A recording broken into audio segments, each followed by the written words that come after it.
Hi மக்களே, welcome. இன்றைக்கி வாங்க ஒரு அதிரடியான பிரியாணி பார்க்கலாம். இந்த பிரியாணிக்கு எங்கள் வீட்டில் பேர் வந்து பிரியாணி 2.0. இது வந்து நான் சம்பா கோதுமை ரவை வச்சு செய்வேன். வாங்க எப்படி செய்யலான்னு பார்க்கலாம். அதுக்கு ஒரு மண் சட்டியில் செய்யலாம். அது ஏன் மண் சட்டியில் செய்யணும்னு பின்னாடி சொல்கிறேன். நான் 1.5 கப்பு சம்பா கோதுமை எடுத்திருக்கேன். அதை நல்லா ட்ரை ரோஸ்ட் பண்ணிக்கணும். வெறும் சட்டியில் போட்டு ஒரு மணம் வரும், ஒரு வாசனை வரும், அது வரைக்கும் வறுத்து ஒரு பிளேட்டில் மாற்றி வச்சுக்கோங்க. அதே சட்டியில் ஒரு 3 டேபிள் ஸ்பூன் அளவுக்கு எண்ணெய் ஊற்றிக்கலாம். எண்ணெய் ஊற்றி எண்ணெய் சூடானதும் பட்டை, கிராம்பு, ஏலக்காய், பிரியாணி இலை எல்லாத்தையும் போட்டு தாளிச்சிக்கலாம். ஒரு வெங்காயத்தை வெட்டி நல்லா வதக்கிக்கலாம். வதக்கின பிறகு 1 டீஸ்பூன் இஞ்சி பூண்டு பேஸ்ட்டு அதையும் சேர்த்து நல்லா வதக்கிக்கலாம். ஒரு 2 பச்சை மிளகாய், ஒரு 3 தக்காளி சேர்த்து உப்பு போட்டு நல்லா சாஃப்டாக குக் பண்ணி வதக்கிக்கலாம். அதையுமே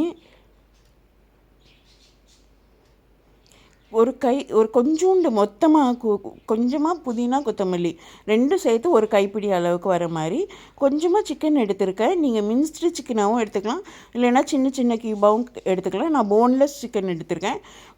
ஒரு ஸ்பூன் தயிர், கொஞ்சம் மஞ்சத்தூள், உப்பு மட்டும் போட்டு மேரினேட் பண்ணி வச்சுருந்தேன். நீங்கள் மேரினேட் பண்ணாமலாம் அப்படியேவும் சேர்த்துக்கலாம்.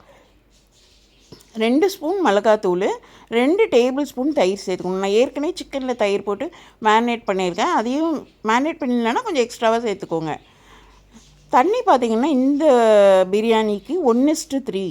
1 கப்பு சம்பா கோதுமை போட்டிங்கன்னா 3 கப்பு தண்ணி ஊற்றணும். நான் 1.5 கப்பு ரவை எடுத்துருக்கிறதுனால 4.5 கப்பு தண்ணி எடுத்துக்கிட்டேன். தண்ணி ஊற்றி நல்லா கொதித்த பிறகு நம்ம வறுத்து வச்சோம் இல்லையா, இந்த ரவையை வந்து இதில் சேர்த்துக்கலாம். இது கொஞ்சம் நல்லா நின்று தான் வேகும், உடனே வெந்துடாது. ஆனால் ரொம்ப டேஸ்ட்டாக இருக்கும். என் பிள்ளைங்களுக்கெலாம் ரொம்ப ஃபேவரெட்டு. டின்னருக்கு செய்வேன். ரொம்ப ஹெல்த்தியும் கூட.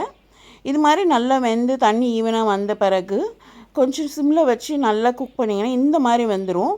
இதை வந்து ஒரு மூடி போட்டுட்டு ஆஃப் பண்ணி விட்டுறலாம். பார்த்துக்கோங்க நல்லா. ஏன் மண் சட்டியில் செய்கிறோன்னா, இப்போ இந்த மாதிரி இருக்கிறத வந்து அப்படியே கொஞ்சம் 10 மினிட்ஸ் விட்டால் இந்த மாதிரி உதிரியாக வந்துடும். சப்போஸ் நீங்கள் பாத்திரத்தில் செஞ்சீங்கன்னா தம் போட்டுக்கோங்க. தேங்க்யூ ஃபார் வாட்சிங். Keep supporting.